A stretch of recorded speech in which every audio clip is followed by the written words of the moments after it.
We provide you the platform to turn your dreams into reality. Give wings to your aspirations with KR Mangalam University. Iran और Israel के बीच 12 दिन तक चले युद्ध को America की मदद से आखिरकार रोक दिया गया है।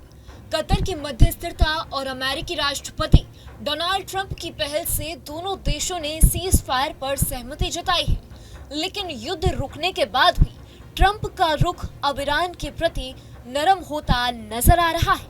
पहले जहां ट्रंप ईरानी तेल के सख्त खिलाफ थे और दूसरे देशों को भी इसे ना खरीदने की चेतावनी देते थे, वहीं अब वो खुद ईरान के तेल व्यापार को लेकर खुलकर बोल रही है। हाल ही में नाटो की एक प्रेस कॉन्फ्रेंस में ट्रंप ने कहा कि ईरान ने युद्ध पर बहादुरी दिखाई और अब वो अपने देश को दोबारा खड़ा करने के लिए तेल बेचना चाहता है, तो अमेरिका इसमें रुकावट नहीं डालेगा। ट्रंप ने यहाँ तक ये भी कह डाला कि अगर वो चाहे तो चीन को तेल बेचने से रोक सकते हैं, लेकिन वो ऐसा नहीं करना चाहते। उनका मानना है कि ईरान को अब पैसों की जरूरत है और अमेरिका चाहता है कि ईरान फिर से आगे बढ़े। इससे साफ संकेत मिलता है कि ट्रंप अब ईरानी तेल पर लगे प्रतिबंधों में नरमी लाने के पक्ष में है, जबकि युद्ध से पहले ट्रंप का यही रवैया बिल्कुल उल्टा था।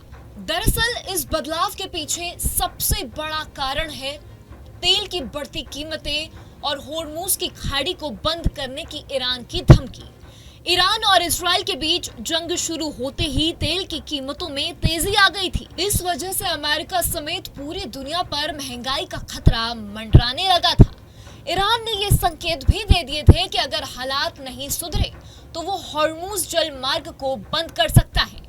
ये जल मार्ग दुनिया के सबसे अहम तेल रूट्स में से एक है, जहां से दुनिया का लगभग 30% कच्चा तेल और 1/3 एलपीजी गुजरती है।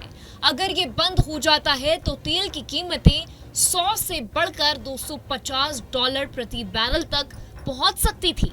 इससे वैश्विक अर्थव्यवस्था बुरी तरीके से हिल सकती थी। यही वजह है कि ट्रंप ने स्थिति को काबू में करने के लिए सबसे पहले सीज फायर करवाया और अब ईरानी तेल को लेकर नरम रुख अपना लिया है।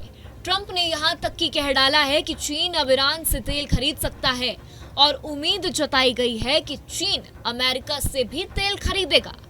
उनके इस बयान को विश्लेषज्ञ संकेत के तौर पर देख रहे हैं कि अमेरिका चीन के साथ सहयोग चाहता है और उसकी अर्थव्यवस्था को नुकसान पहुंचाना नहीं चाहता।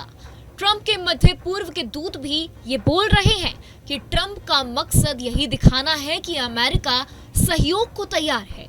हालांकि ट्रंप के इस नरम रुख पर कई विशेषज्ञों का कहना है कि चीन को ईरानी तेल खरीदने की छूट देना जरूरी नहीं कि प्रतिबंधों को ढील देना हो। ये सिर्फ एक राजनीतिक संकेत भी हो सकता है। फिर भी इतना साफ है कि ट्रंप की विदेश नीति में ईरान को लेकर बड़ा बदलाव आया है। इसकी वजह से ईरान को थोड़ी राहत और दुनिया को तेल संकट से कुछ राहत मिल सकती है।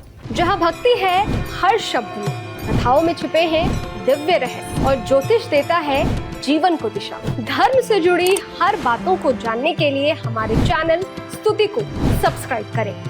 चैनल पर जाने के लिए इस लिंक पर क्लिक करें।